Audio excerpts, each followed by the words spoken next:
Beer week, that works too. No. Beer week I hate beer week. I've always hated beer week. Maybe when I was younger, I liked beer week. Like, I think when I was working at Anchor and didn't have to do any events, and it was just like I was working on the canning line or anything like that. It was just like, hey, you want to go to an event for free? It's like, yeah. And then you just get hammered, and then you get to have the Brewer's Feast that's up in the balcony. Oh, did you ever get the Brewer's Feast? I never got the Brewer's Feast. No. Oh, that's the thing. Yeah, no. So in the box mezzanine area at the port, there would be a place only for like brewery members and so on and so forth. But it was always filled with like brisket and cornbread. It was all like it was going to clog your artery.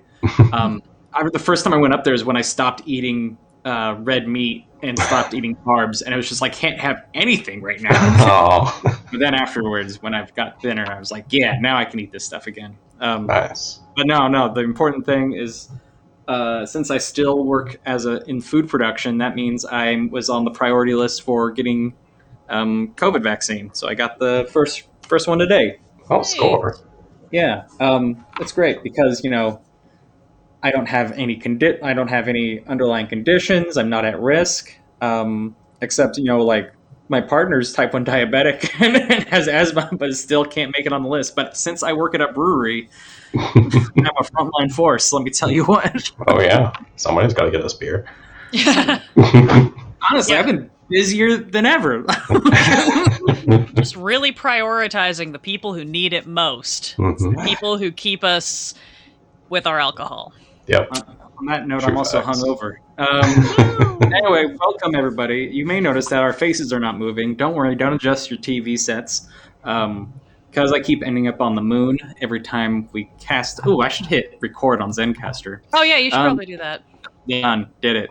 Yeah. We'll trained professionals, ladies and gentlemen. Every single one of us. Yep. So hopefully I don't end up on the moon like I normally do. So far, it seems like we're good. Tony is blurred out because he cannot make it today, but he did give me notes again, and I gotta pick up my phone when it has the notes on it. Oh no! See, this is the nice thing about being audio only is that when we have to like run into the other room to get like more beer or whatever, you can't tell. Yeah, exactly. Somebody just gets really quiet for a minute, and you're like, oh, they're just contemplating the meaning of life and existence. I'm not on the moon. I'm here. You are here. Get Tony's notes out. All right. So I wanted to do something like normally we would have a recap, and I don't want to do the recap anymore because I feel like anyone who's listening to us has already watched the episode. I don't think we're the Wikipedia page. I think we're the footnote to the footnote. So. You ain't tuning in for recaps. You're tuning in to hear us scream at each other about whose theories are right or wrong from week to week. Exactly. So we'll jump right into it. First thing we see today is we have a fun. I've never seen Modern Family. I've only seen The Office and all that. So I got those references. Any of you watch Modern Family? I only just now started watching by proxy because my partner's watching it, and so I was just like, oh. That's exactly the same like opening and like format. It's like there we go. When my brother and sister-in-law are in town, they like cannot go to sleep unless they have Modern Family on in the background. So I have vicariously seen a huge amount of Modern Family. Yeah. And that's definitely like the strongest riff that we seem to be getting, just format-wise. Although I think somebody pointed out that the like theme song is is actually more of like The Office plus happy endings. Yeah. Oh yeah. Okay. Yeah. But still in that same genre of that, like, this like aughts and tens direct address mockumentary sitcom. Yeah, definitely. I'm happy we got here, but where does it go forward? Who knows? Yeah, what will it be next? Anyway, so. Nothing. They're off the air, remember? They'll be off the... Oh, that's right. They're off the air. Yeah, they're not broadcasting right now. But there's still, like, credits and, like, title sequences and commercials, though, that are still happening, so those have to be going somewhere. Well, Well, just because I mean, I think the sitcom is still happening, but it's not. It's no longer being broadcast. So maybe we get into like a whole new. Maybe the next one is entirely via TikTok or something. Oh my god, how annoying and amazing! Would Oh that god, be? I wish they would. I don't think they're gonna be that bold, but god, no, it's Quibi. No, it's Quibi. It's gotta be Quibi. I'm sorry, I apologize. That's okay. Actually, I'm really happy you brought up Quibi because I hear a lot of beef. Like, granted, Quibi was a really dumb idea. It was such a bad idea. But the thing is like everyone was complaining, like, how do you get content in 10 minutes? It's like, well, this is Adult Swim's been doing this for years. What are you talking about? What do you mean? How do you get content in 10 minutes? You all came from Vine, where you got right? 6 seconds. Yeah. What the fuck? So I'm confused. Like, why'd you make anyway? People were already doing this. Yeah. Yeah, but we want your money in our app instead of their app. So was the answer. God damn it. So yeah, Quibi will be the next one. I'm so excited. So we go off, and the world's falling apart, basically all around Wanda. I guess the question I want to bring up to you two is like, do you feel like this is Wanda pushing herself, and now she's having a harder time controlling it, or is this something else? Yeah, I think that, like, because the hex got expanded, like, she doesn't have as much control over it because there's a lot more to deal with. I don't know necessarily if, like, that was a change that was supposed to happen. It seems like it was an accident and nobody knows why it happened. Mm-hmm. But, yeah, it seems like she doesn't have as much control as she ought to. And this probably just coincides with her just having her normal mental breakdown. Yeah. I think like, this is, yeah. I think that was part of the, like, whole, part of the sitcom, like, update is that, like, oh, now we're talking about, like, her mental health and, like, she's, like, a single parent now and, like, and she's, like, having problems and she doesn't have all the answers. Like, you could never say that, like, in, like, older television. Like, that's crazy. But, yeah, now here we are. Yeah, that's actually a fun note. Like mentioning mental health as a only a 2000s thing in a sitcom. That's all right. Mindfulness. Well, it is an interesting contrast because, like, we had on a very special episode that was clearly a riff on the, like, that kind of 80s, like, it's the problem episode or it's the topic episode, right? Yeah. But there always had to be this very clear, very strong, like, we're dealing with a topic and we're going to give you solutions or we're going to teach you something in it. Whereas in the modern day, it's less that we have issues episodes and more that characters are allowed to have unresolved issues like mental health or like ongoing problems that actually become part of the storyline. You know, teen pregnancy isn't a one-off episode where one girl at school gets knocked up and our main character has to talk to their parents about it. Teen pregnancy can now be an entire season-long arc of the kids dealing with the repercussions of that. And, you know, like, so it kind of fits with that evolution of the sitcom as we've been seeing it through the show, I think. Yeah. And also the fact that the kids were very self-aware. Like, we've gotten to a point where Wanda is not even bothering to hide her magic, and the kids are clearly aware of all of the magic, but, like, there has not been, like, a conversation of, like, Billy, Tommy, when two superheroes love each other very much, your mom kidnaps your vibranium synthoid dead father and then spontaneously has twins. Like, you know, they haven't really discussed it, but they're clearly, like, aware that this is just a normal thing in their world. Yeah. Which I think is really interesting. Yeah. No question. Yeah, understand why. I don't understand, like, where they exist in this whole, like, reality situation. Because, they're totally aware of, like, all the magic, and now they have their own powers and stuff. But at the same time, it seems like they're still beholden to, like, the sitcom premise, at least kind of. Yeah. So, yeah, it's weird. Yeah, I wonder if that's going to fall apart when this world finally, the walls come down. Are we going to see grown-up versions of them in the Teen Avengers show, or are they just literally going to disappear because they are kind of a construct of this sitcom world? Well, and again, not to be too meta about it, but like that itself has basis in the comics. Wanda and Vision had a pair of twins who were then like disapparated or absorbed or something, right? And then they rebirthed them again later. It was the same twins, but also not.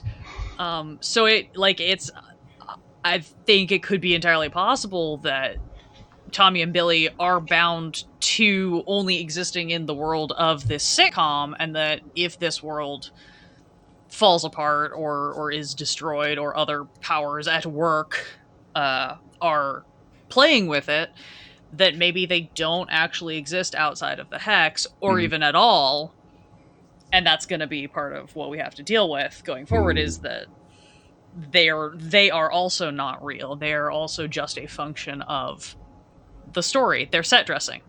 Yeah. You know. Like that bird. The bird showed up again. The pelican. Fucking stork. That's right.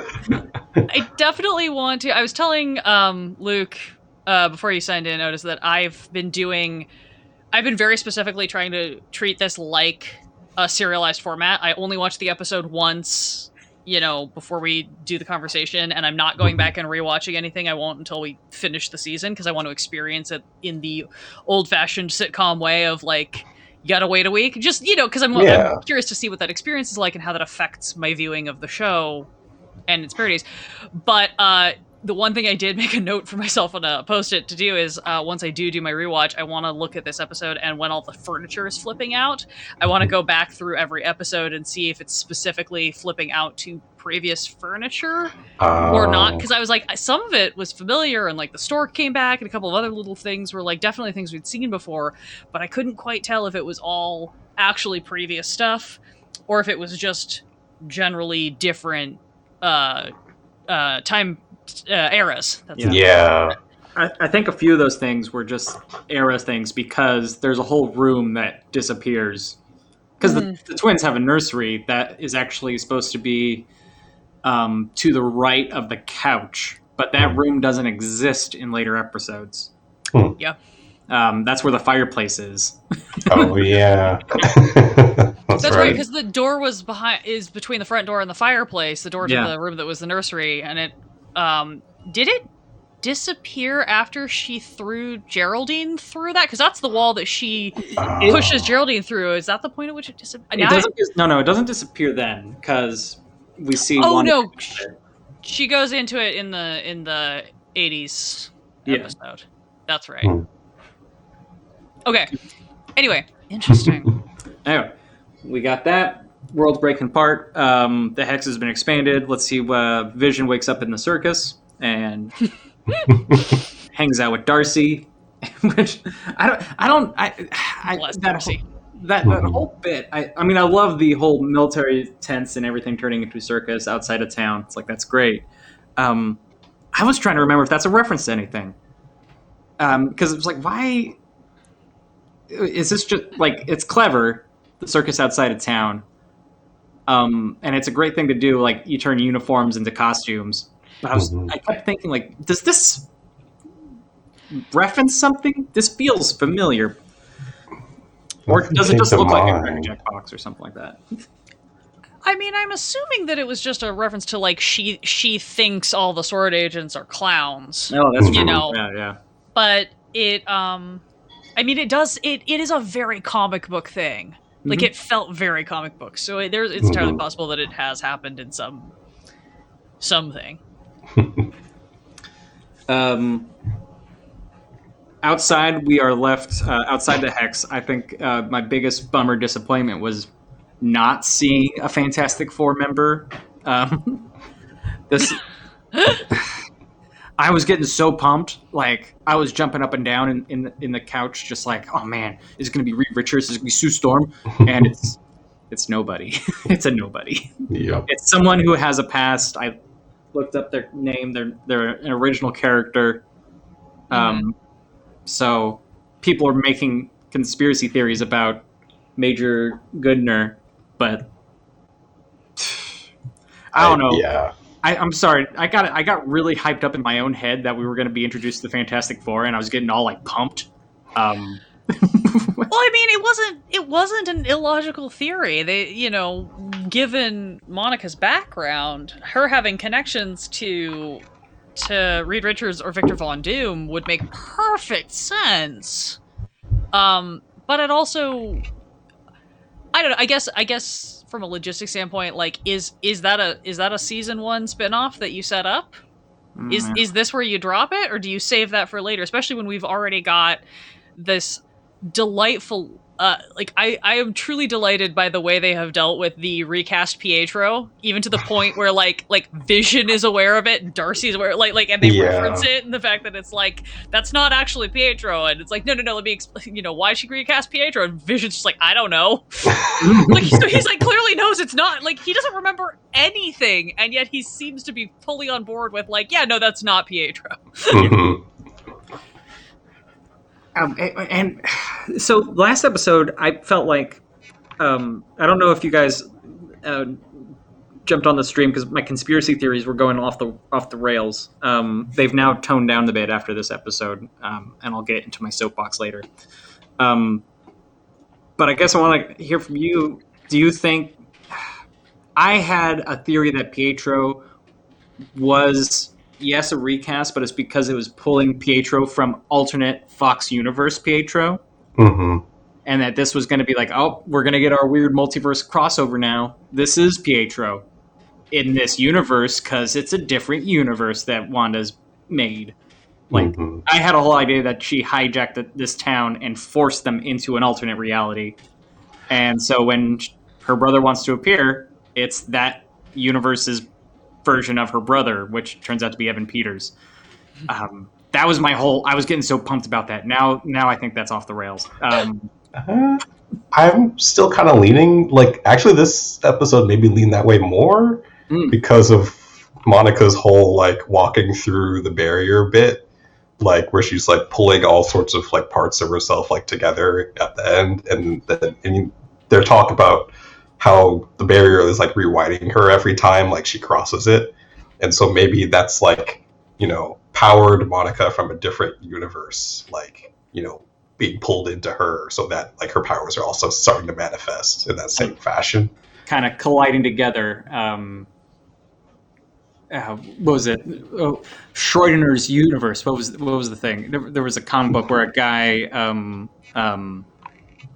I can't remember what it's called. I think it was just called Vacation or something, or I Infinity. It was goofy, but you had an app on your phone that you were allowed to like step into alternate versions of you. Interesting. And then alternate versions of you would put up like payments for it, so you could pay to switch spots with an alternate version of yourself. So it all ties around this guy. Like he didn't say anything to this girl that he like sees at a coffee shop, and so he's like, all right, I need to find an alternate universe where I actually say something. Come on, find it. And it's like everyone's like bidding. There's a bidding war for it. But what happens in it is that there's all these protesters saying that if there's infinite universes, there should be one universe where there are no other universes.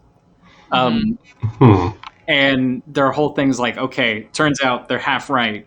Every time we see these universes, one collapses because they're all collapsing into one universe.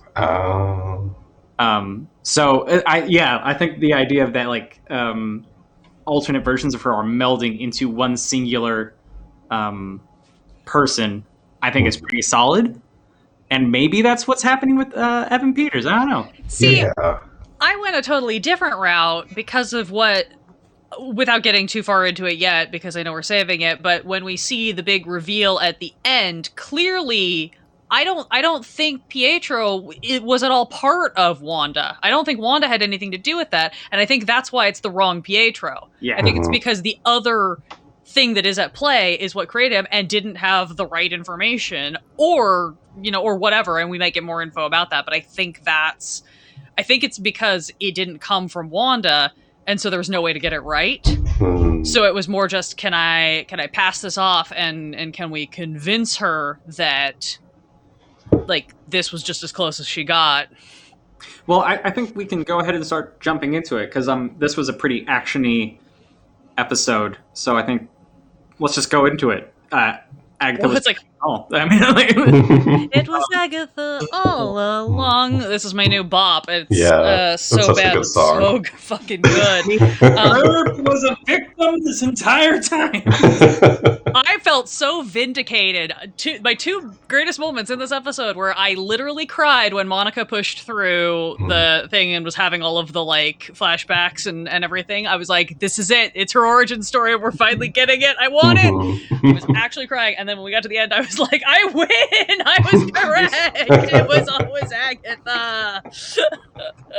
I'm still so I think there was a lot of fun. I mean, we already with the brooch and everything. Yeah, you are correct. Right from the get-go, this is Agatha Harkness. But I think there was a lot of fun things revealed in this one where such good stuff. When the kids go to her house, which is it looks like a witch's house. Yeah. First off, it's dark. It's old. Samantha's house from Bewitched.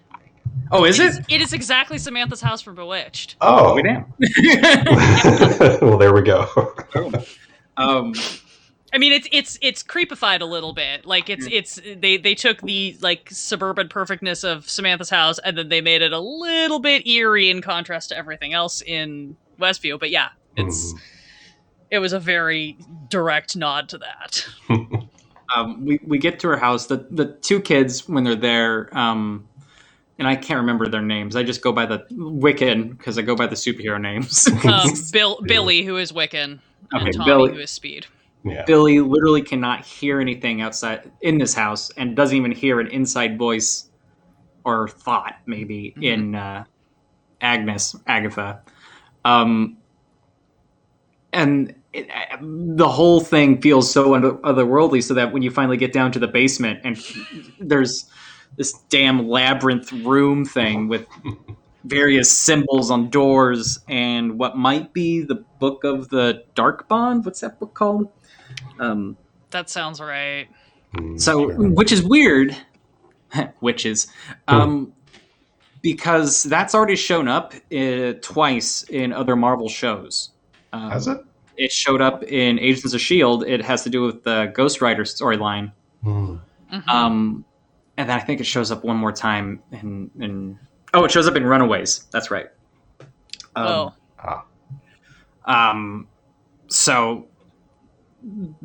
now it's like, well, does this mean that Agents of S.H.I.E.L.D. is no longer going to be canon? Or what I like is that this is an alternate universe, and in this alternate universe, Agatha has the book.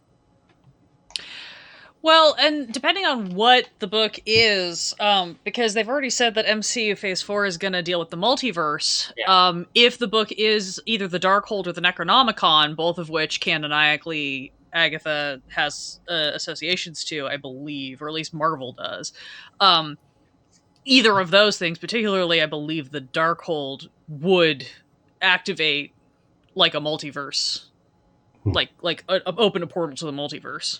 Potentially. So I just love that it's still Mephisto, still the devil. We still have the devil. We got the devil early on in this show. Yes. Oh yeah. There's also right. I feel like there were other book contenders and I just don't remember which other ones are from which thread of Marvel, because Magic Evil books show up all the time. They do. Yeah. I'm trying to so I had another theory then to tie in all right, I guess I'm getting on my soapbox now. Get on here. Is it time already? I think so, because we're at the end of the episode. It's like, all right, my conspiracy theory. So first Are we just not going to talk about Monica? Oh my god, I forgot. I'm sorry. Because I was like, Yeah. look. I've been so focused on the devil that I'm aware. You're always focused on the devil, Luke. Monica Rambeau is now coming. Well, this is the origin story. I mean, you sound like you talk about it. You go crazy. Well, okay. So the best comment that I saw was somebody pointing out that she literally enters into her powers with a superhero landing. She pushes through the wall and she does the perfect superhero landing and stands up. And she is now, like, from what we can tell, like, she can now push back on Wanda's magic. She can push back on the magic of the hex. She has made it through, and I'm going to assume, because I don't know exactly which direction they're taking this, but I'm going to assume that what Darcy was talking about with how the hex is rewriting, like literally rewriting her DNA, that's essentially what has happened, is now her DNA has been fully rewritten to give her some sort of powers. And I'm interested to see which direction we go with that, because Monica, coming from the Captain Marvel side of the universe and dealing with all the kind of like cosmic what-ish that is this gonna be like a Skrull connection? Because again, I think we talked about how that ties in. If we've got Billy and Tommy, with Billy you also get Teddy, who is a Skrull. So I was just really excited that she's finally gets to have her powers, because I really just want her to run around and punch Agnes in the face. Like I love Wanda and Vision can go to couples therapy and sort out some shit, and then I just want an entire series that is Monica and Agnes just wrecking each other constantly. That would be pretty cool. I'd watch that. Anyway.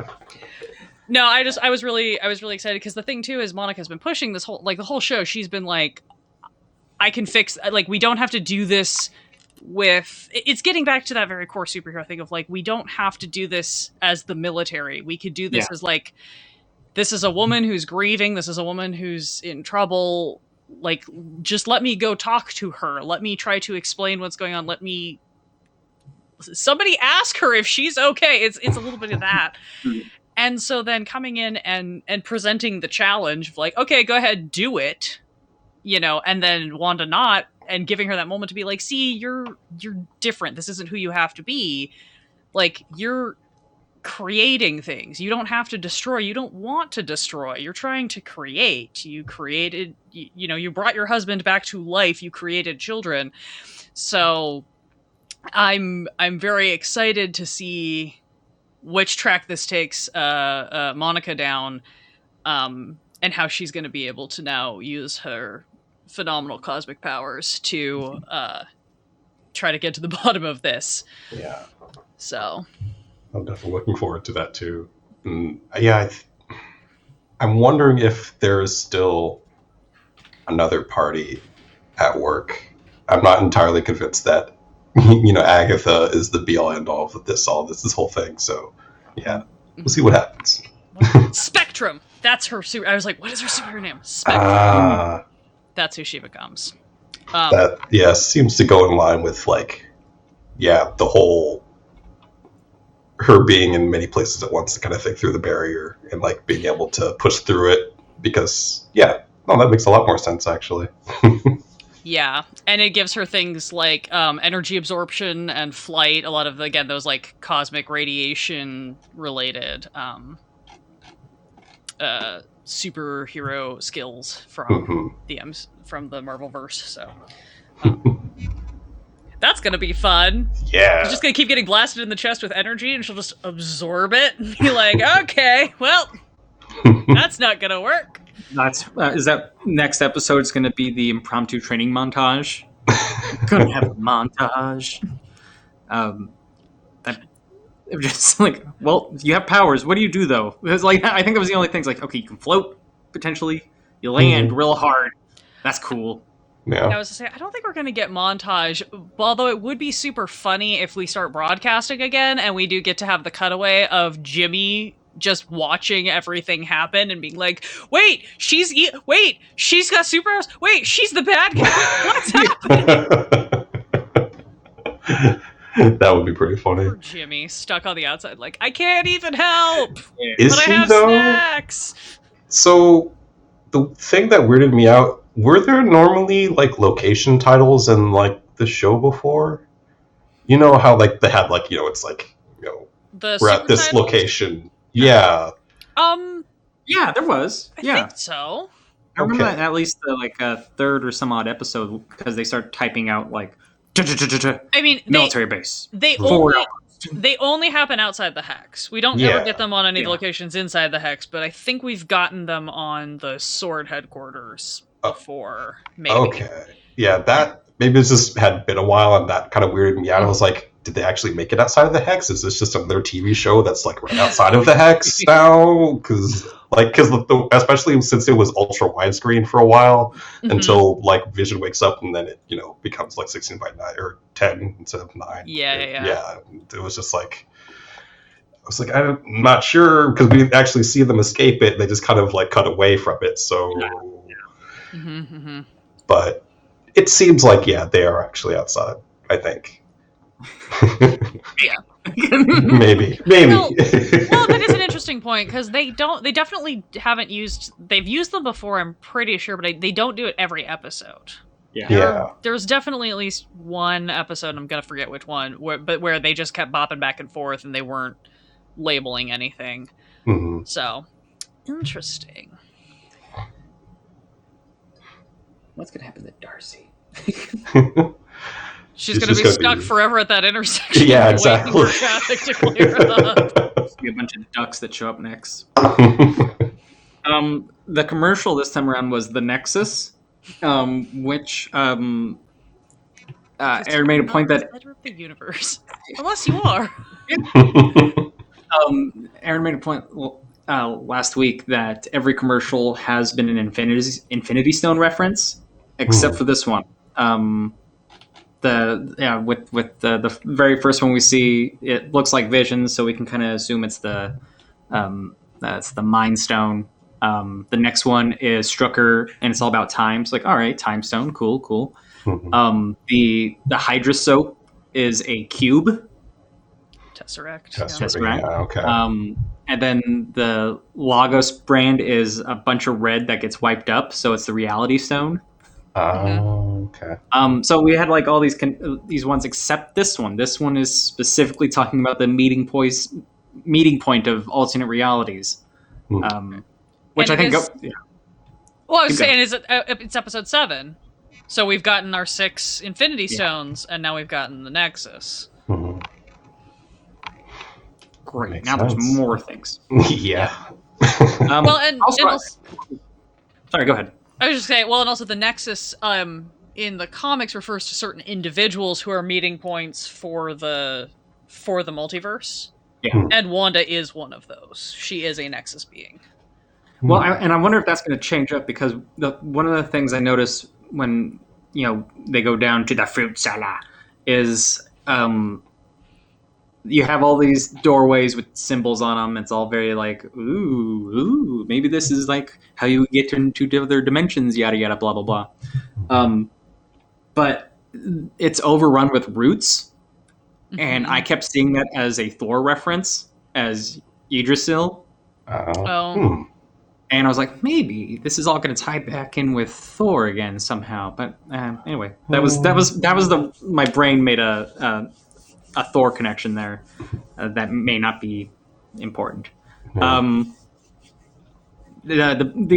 really only conspiracy I have right now is that, and I think everyone, it seems to be really popular that Evan Peters is Mephisto.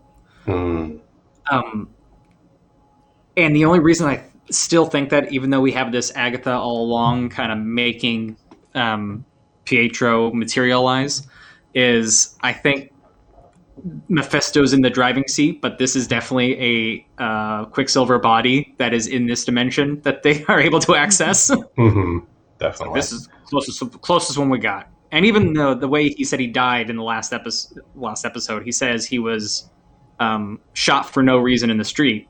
But we know that, like, no, you didn't get shot for no reason. You got shot, like, saving Hawkeye and some kid. So, it was a very heroic death you had. It wasn't no reason. And so I have a feeling like, oh, man, Quicksilver in this universe was just straight up murdered, probably just so they can use his body.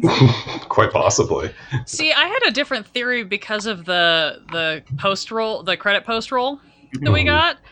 That I thought it's her son, Nicholas Scratch, who she's using to play Pietro, because he's again just going real deep dive into like comic characters, and they've made reference to Nicholas Scratch before because the bunny's name is Senior Scratch. Yeah. Oh yeah. So that might be too far, but that was my original theory, was that or not my original theory, but my theory from this episode was that that's who Pietro is, because I think Mephisto's still at play, but I don't think he's here yet. Mm-hmm. I think she's trying to summon him. That sounds about right. Something I didn't even think about is in that last when Wanda's sitting down on Agatha's couch, she sees that large bug, and she sees the bunny. Is that a different bunny? Not sure. It might be, because I'm wondering if if those are Wanda's kids, the fly on the wall and the bunny. Oh, possibly. And that's so. It was like a cicada, I think, wasn't it, or something like that? Yeah. Just like that seems like it meant something, but I couldn't figure out what that was. I was also wondering about the bug, because I do think it was like a cicada or something, and I possibly the key with that is first of all, I felt like, is this just like an allusion to the fact that like there have never been bugs in West, know. One didn't have, but is it something like that? But that's not like a thing that's come up before, so that's kind of subtle. If it's a cicada, that might be like a real weird deep divey thing, either a reference to like how cicadas, do that weird thing where they like hibernate for like 7 years and then they come out and just scream and have sex for like 2 months straight or something. So there's this weird like period where they're like, they don't do anything and then everything happens all at once. So it could be something like that. Or it could be a reference to the Cicada Cypher AR game, unless I'm totally misremembering that, which is a very, very deep dive internet reference to this AR game that was going on for like a decade or something, that was just these cryptic ciphers that would appear online that people were trying to think that turned into like this big geocaching like so maybe it's just a very deep reference to like all your conspiracy theories are wrong. I don't know. I'm really stretching it on that one. But I'm just gonna give you the soapbox right now.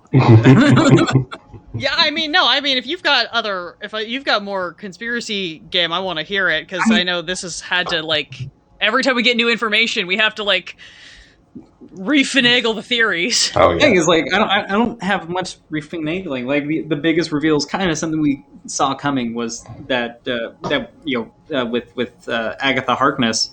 I'm just still waiting for the devil to show up, and I still see things like that I thought were interesting, especially in the last episode where Pietro is talking about how impressed he is of how Wanda's controlling everything, and it sounded just like, man, that's what the devil would say if you made a new level of hell. And so I was like, this is just the devil. This is just the devil saying like, wow, like, good job. Like, I couldn't have done this. And then there's like the lines of like, raise hell, demon spawn, and yada yada.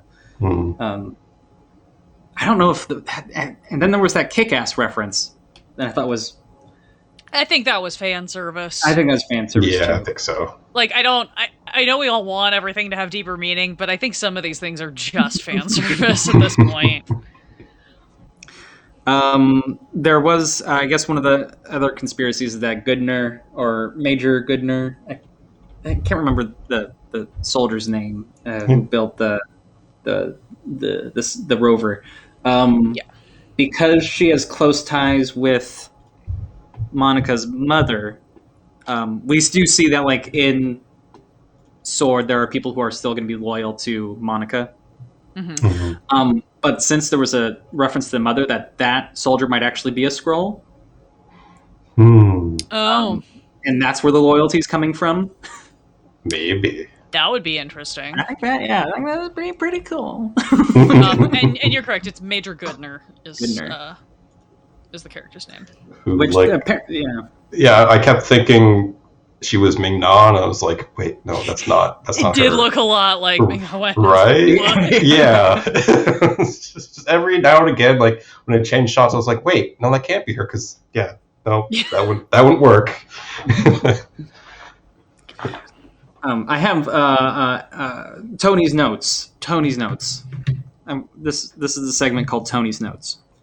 Yes, good. All right. So the notes he gave me, the MVP of this episode is Rita Moreno between her dance number and her song with Animal. Sorry, these are my notes for the Muppet Show. All right.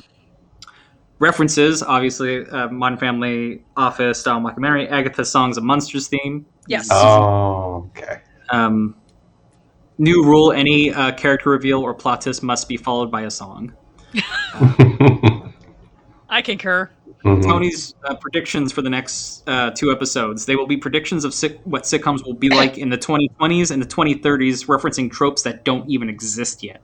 Ooh. I have another idea of... I think we are going to officially genre jump because I know Monica Rambeau's outfit's supposed to kind of reference her superhero outfit at Spectrum, but it looks also like a Starfleet science outfit.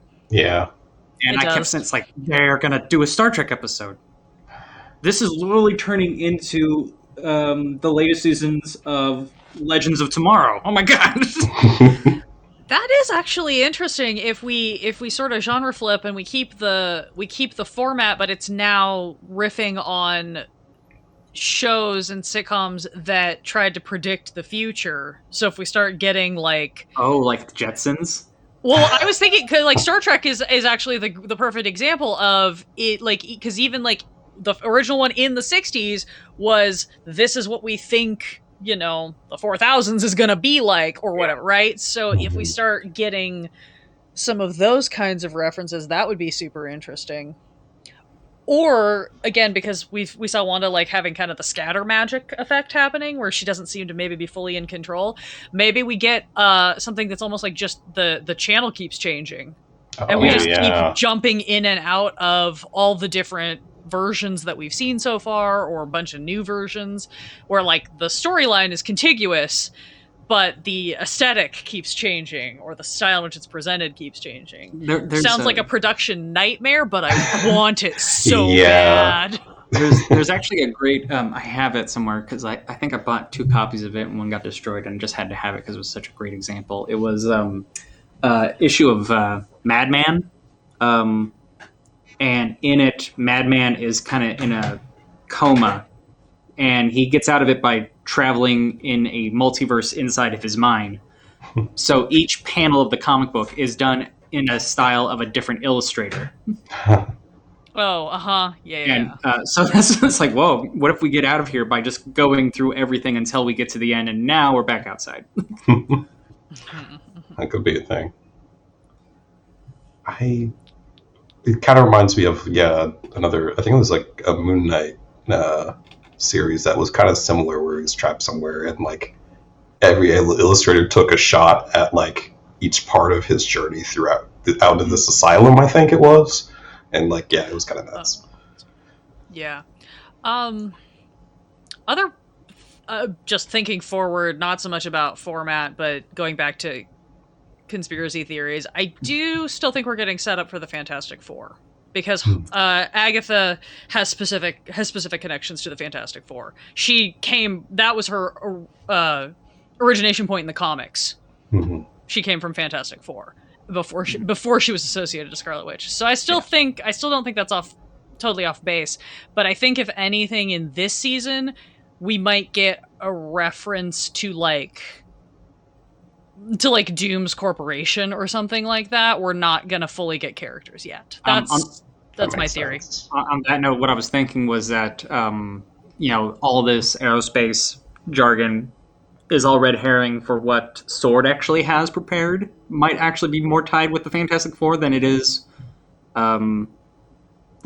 Suddenly it's going to see it's a Von Doom spaceship that we're going to just travel in there and blow up the entire thing. Mm-hmm. So maybe, I don't know. I was really hoping... This is kind of one of those things where it's like, man, I mean, they're paying attention. They can quickly just whip up a cameo, right? Emily Blunt shows up, just turns invisible for 2 seconds, and boom, done. All right, got it. Mm-hmm. They did that after the premiere of the Avengers, right? Because they still needed an after-credit scene.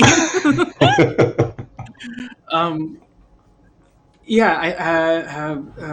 damn it, my brain. I had another thing, because we were talking about Fantastic Four. So far, there's been no tie-in with we only know that there's going to be a tie-in with Doctor Strange because the next movie is going to have Wanda in it, and it's called Madness of the Multiverse, and we know that there's going to be a tie-in with Ant-Man. But do you find it strange that we haven't seen those connections yet? There's like nothing, no dots that we get to trace at the moment. I don't. Yeah, I think they're going to leave it to the end. Well, and I also don't find it strange because on a corporate level, Marvel is very, very reluctant to tie their television characters to their movies, or their television series, I should say, to their movies. They, that's why S.H.I.E.L.D. could have been so much more folded into the MCU, but they decided to keep it separate. That's why we got our, Jessica Jones, Luke Cage, all of them, but we never folded them into the main movies. And I think there's still a degree of hesitancy. Like, even though now we're like, because all of these series we got are pulling characters from the movies and putting them onto the TV format, but I don't know that we're gonna get those tying back the other way quite as directly. I'd be interested to see, because I would love for them to start tying those together, and clearly they can do, like, I'll call it the Futurama, because I think that's my best example of, like, Futurama is one of the absolute best shows ever created as far as long-running tracking of continuity and gags. Yes. Which is amazing for both how long it ran and the fact that it's just this, like, insanely ridiculous cartoon. But, like, they even get to a point where, like, something happens and they're like, doesn't this contradict blah blah blah? Yeah, no, because remember when we blew up that planet and completely reset the like, they're fully well aware when they break continuity and actually create continuity for it. Marvel's clearly capable of that. That was the entirety of, like, Infinity War and Endgame was backtracking their continuity to send the Avengers back in time to get the shit, right? So I would love for them to tie the TV series and the movies more directly together. I think they're still just kind of hesitant to do it. So I think, if anything, we might get subtle references, or maybe, like, the book is going to be the tie-in, something like that. Yeah. But I don't know that they're going to blow their wad on trying to actually give us Doctor Strange or one of the Ant family or something like that. Yeah. Although, again, going back to my big long game pet theory, we've got Cassie as a character in the MCU, and she is also a member of the Young Avengers. So we're slowly collecting them all. Yeah, still a possibility. Although, yeah, I also think they're trying to keep, our attention in specific places. So, like, they're not gonna, like, probably, work in any movie tie-ins until the movie's, like, right about to launch and, like, the series is over. And they're just gonna be like, oh, now, like, by the way, here comes Doctor Strange to tell you, like, oh, by the way, like, this thing is solved, but we've got to go into the multiverse to, like, deal with this other bullshit. Like, I think that's what's going to happen. Well, not necessarily like that, but, similar kind of vibe. I think maybe this is going to be a litmus test for what they think our attention span will be for this. Because I'm hoping for the big crossover. I want to have that. Oh yeah. But I think the biggest change for me was, like, where I'm still thinking, like, we're going to have a moment in the next few episodes that are just going to, like, all right, this is going to be directly connecting to the movies in a very, very fun, direct way, where now the next movie will be about what happened in this show, is that we still have the main actors. Wanda's here. And it was like, well, Elizabeth Olsen's here. I mean, like, she's in the movies. Yeah. Right? Like, she's not going to not be in the movies anymore, right? Is she going to be regulated to, like Clark Gregg? Just like, it's your possible. TV shows now, man. Like, yeah, by the end of this, maybe this is, like, her swan song, and maybe they're just going to be like, well, she might appear in the multiverse after something crazy happens here. Who knows? Yeah. I'd hate that. That sounds lame. Oh, hey, and you know who else we're getting in Multiverse of Madness? America Chavez! Young Avengers, baby! This is all great. Everything's great. Nothing's horrible. Oh, wait, that was one thing I wanted to mention. First time they mentioned the word quarantine. Oh, yeah. Mm-hmm. a quarantine-style staycation. I was like, so are we going to get the coronavirus?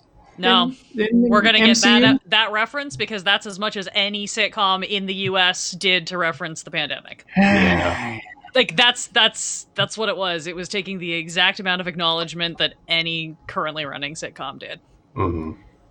You know, I think the only show that I can think of that actually did a pandemic related arc that wasn't specifically a show about the pandemic, because there have been a few of those, was Good Doctor. Did like a 2-episode arc of just them dealing with it, and then basically did a disclaimer on the 3rd episode that was like, yeah, so we're just gonna, like, we get it, we know this is still a thing, and we don't want to keep telling the story because it's just the same story of horror over and over again, and it doesn't serve our purposes as creating a story. So just, like, we know, we acknowledge, and we're just not going to touch it again.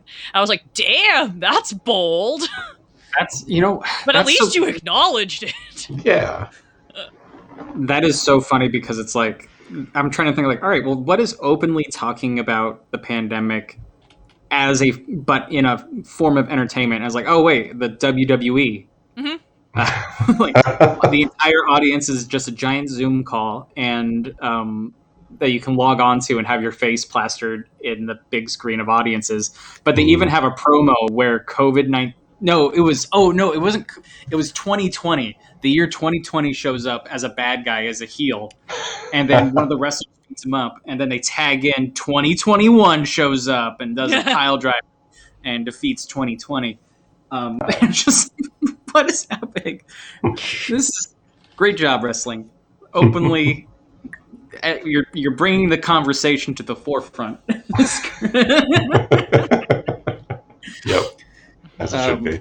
Before we spurt, man, maybe that's going to be the genre shift. Oh my god, what if that's the genre shift? It jumps into a wrestling show, and oh, come on, you love it. That'd be kind of fun.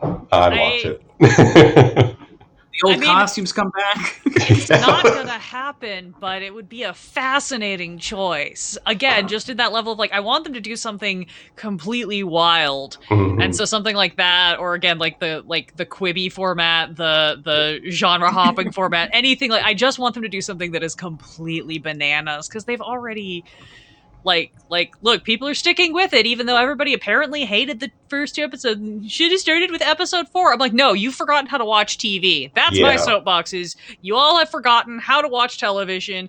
You've been spoiled by the ability to binge watch, and you don't know how to consume media anymore for a number of reasons. But this isn't helping, which is why I've been making this specific point for myself of like, I'm just gonna watch it once on the week when it airs. And then we'll see what happens. Yeah. No, I definitely agree that it's become a problem of, you just need to wait. Give it some time. It's 1 episode. It's like, assess the whole show as it comes along. And also, it's a mystery. We can't reveal all of the answers to the mystery in the first let yourself enjoy some suspense. Let yourself ponder what could be happening. Come on. Yeah. Part of why I don't go outside, just to let the mystery of life. Exactly. One last conspiracy thing is, who is Dottie? I mean, so we brought up the whole someone is in witness protection, and brought up that we thought maybe that was Agatha, but I don't think that's the case anymore. And then Erin brought up that it's possibility that it's Dottie, referencing the conversation she has in episode 2 with Wanda is a very kind of frantic, scared, who are you? Or are you here to harm? And has to gain her trust, which could be just her own suspicions of, do people know who I am? I have to have an air about me kind of thing. So a lot of people have been thinking that Dottie is actually a whole other Marvel character. And the one that comes up is Arcana.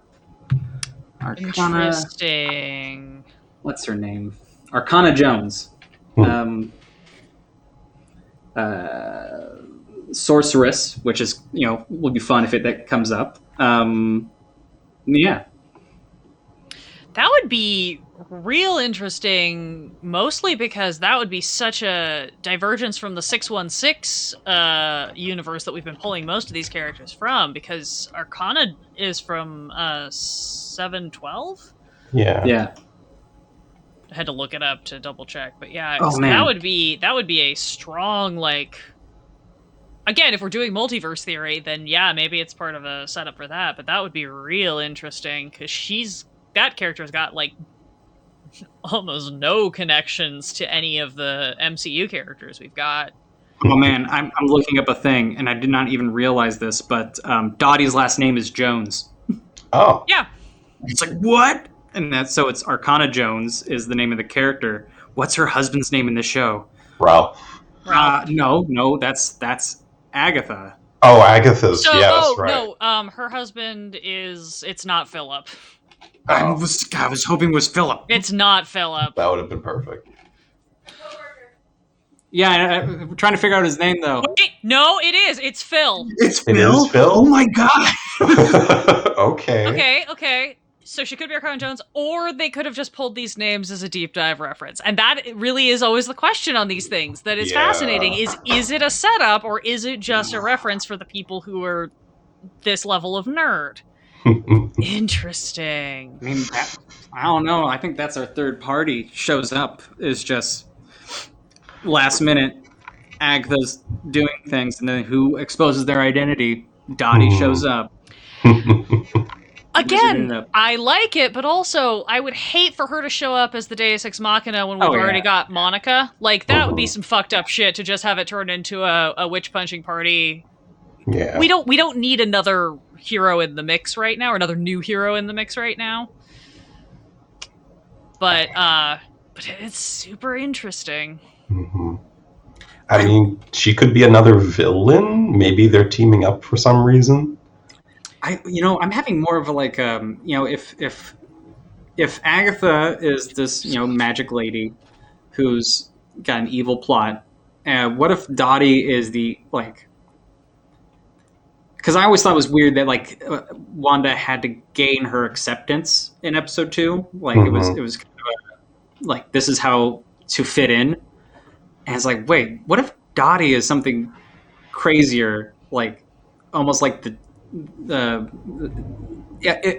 a town literally full of witches, like, and Dottie is just the queen bee witch, and it's like, hey, like, if you're gonna live here, I gotta make sure you're cool.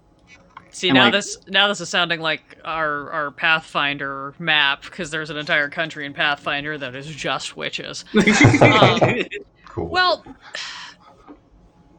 see, here's the thing, though. I don't think Dottie has to be anything else, because I think the point of Dottie and Wanda having to gain Dottie's acceptance was that the protagonist of the sitcom is never the head of the, like, she's never the queen socialite. She's the one you empathize with, because there's always some rich bitch who she has to impress, even though clearly that lady's terrible and our protagonist is actually the person that you want to be like. So I thought it was more just Wanda applying that trope, and that the interesting part of that is the facade break, which we now know is obviously an allusion to when Jimmy breaks through on the radio a little bit. It starts to break a little bit of that into Dottie's mind a little bit, and she remembers a little bit of the fact that, like, these memories are not hers, this life is not hers.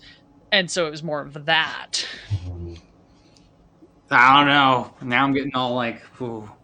Get yourself worked up again, man. Yeah. Well, by that token, we saw a character at the end of this episode that we haven't seen since episode 1, which is let me make sure I have the correct person. Mrs. Hart. This is hard. When they're panning around the neighborhood at everybody, when Monica and Wanda are having their showdown, and you see some of the neighbors popping out to see what's going on, very briefly, and I probably wouldn't have caught this except for the fact that she got such high billing, but it's Mrs. Hart, who was the boss's wife from the first episode.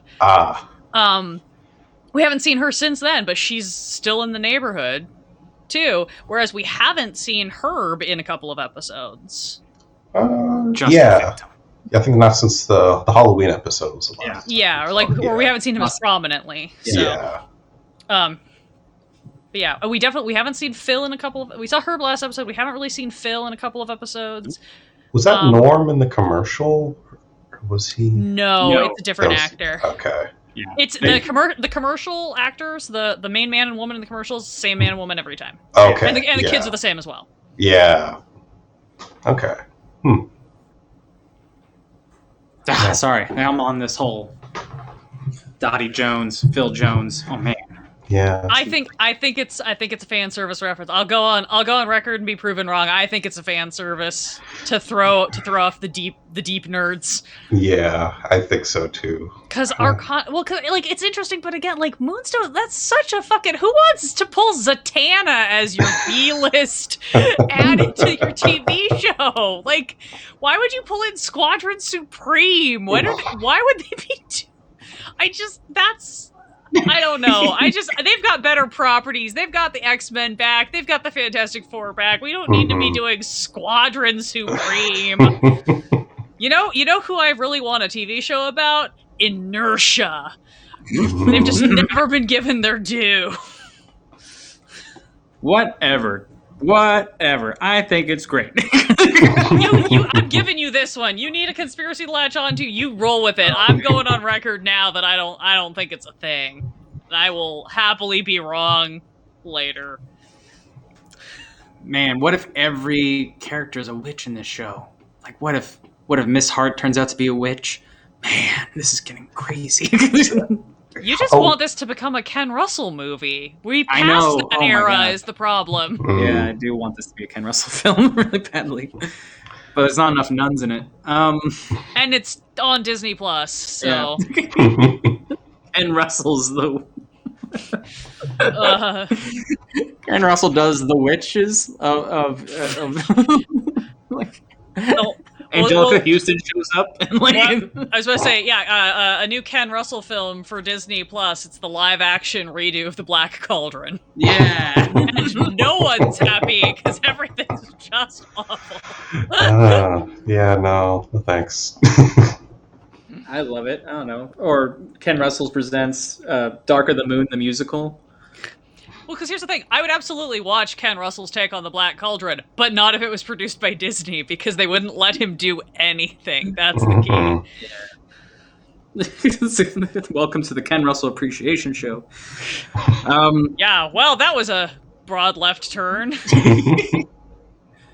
All right. Is there anything else that we need to mention? I'm happy I got the Dottie thing in. I feel like now that that's out of my system, I can go to sleep tonight. I still have a thread on the kids as being part of like some sort of parasitic like happening. I think they're going to be in pods in that basement somewhere. Mm-hmm. I think that's what's going to happen. And yeah, maybe for summoning, who knows? But yeah, no, something siphoning their powers, or maybe they've been created specifically so that they can like host something.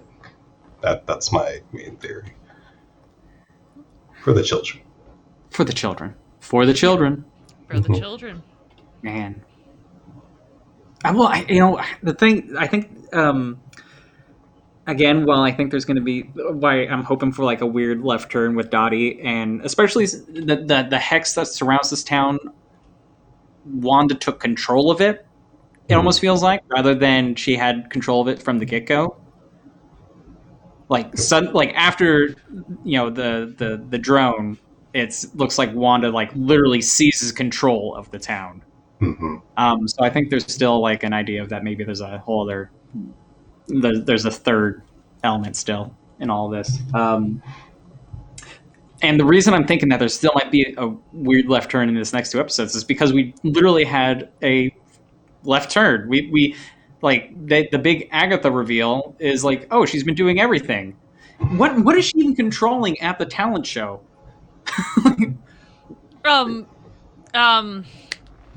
No, there was a specific thing. Is it the rabbit? I mean, yes, because we see that reference, but I think it's all of the stuff wigging out when Oh god, because everything was getting goofed up as far as we knew, because Vision's works were gummed up, right? Yeah. I think my theory is that she was actually like pushing that along. But the other possibility is maybe Wanda only thought she was using her powers to fix the thing. Maybe it was actually Agatha. Making Wanda think that her powers were working the way that she expected. Yeah. Again, there's a whole thing where was it the third episode is the first time we see Wanda use her red glowing powers. Yeah, exactly. And before that, she's doing hand motions, but we don't see... Well, that's the thing, too. The first 2 episodes are in black and white. We have no idea whose magic was controlling any of the magical effects in the first 2 episodes. Yeah. And we do know that in the first episode, like, Wanda's magic was a little bit sketchy and haywire, because Vision walks in, he gets hit in the head with the plate that's flying out of nowhere, right? So maybe her powers have always been a little bit on the fritz, and all the stuff that has worked has been because of Agatha, because...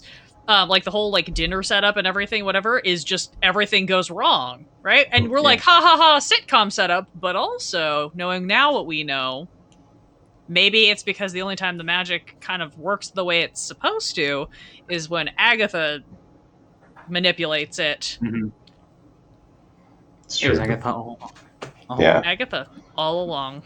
Except for when she's behind the camera in like this part.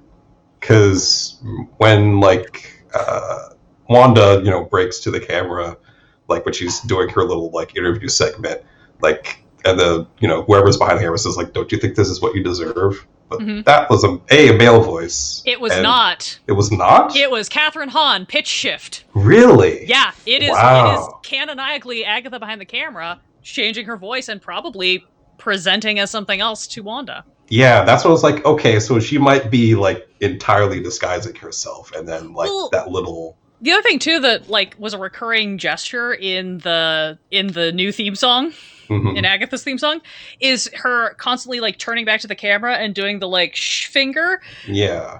And I have to wonder if some of that is the, like, again, everything is the, like, she is presenting Wanda with what Wanda wants to see, so if Wanda doesn't want to think that Agatha's involved, Wanda won't. That's true. But then, why not just use somebody else? Why does she have to be there? Or is she intentionally trying to cause Wanda distress for reasons? If she's trying to summon Mephisto, she probably needs Wanda's powers. So she needs Wanda... She needs to be friendly. Because she needs Wanda on her side. And she needs to make sure that you don't have any outside interference telling Wanda that other things are going on. So when Monica shows up to be like... shit's going down. Like, we can't have that. That's true. Which I think the kids at this point are now going to be a bargaining chip. I think your parasitic theory still holds some ground, and I think a lot of that's going to be like, you are now going to do what I say, and you're going to play in my world, or bad things will happen to your husband and your children. That makes sense. This is why you need to vet the neighbors before you let them babysit your kids. Yep. And just because you've been neighbors for, like, several episodes doesn't mean... We refuse to say... I like that our timeline is no longer days or weeks, it's episodes. Yeah. That was another thing that was great. The beginning, the opening thing when she finally, like, flips the covers off and she's still in the costume. This is the first time... like, because we've had some other, like, where the costumes have shifted... like, as things have happened. But that was a great reference back to, like, oh, we are actually still in a linear timeline. For some reason, the kids have just accepted the fact that they were born, like, 3 days ago, and now they are 10, and it's fine. All right. I think we covered it all. Prediction for the next episode. I have to think about this one.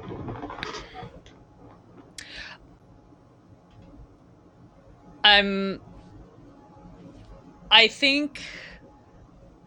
Well, we're definitely going to be doing sort of the, like, race against the clock sequence. We're going to have the Agatha Wanda, we're going to have the Darcy Vision, and we're going to have the Monica and whatever's going on with Evan Peters, who eventually will get a real character name, I hope.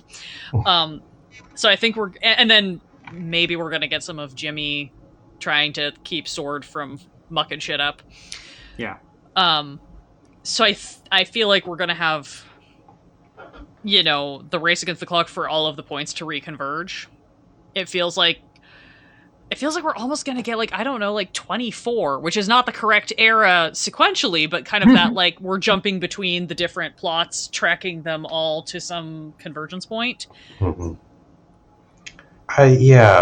Was also getting a kind of a 24 vibe from the Sword segments, which was also lending to me like being like, are they actually outside, or is this just like, the thriller type that they're about to jump into later on?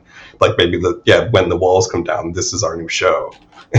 But at the same time, it's like I don't feel like the powers are going to.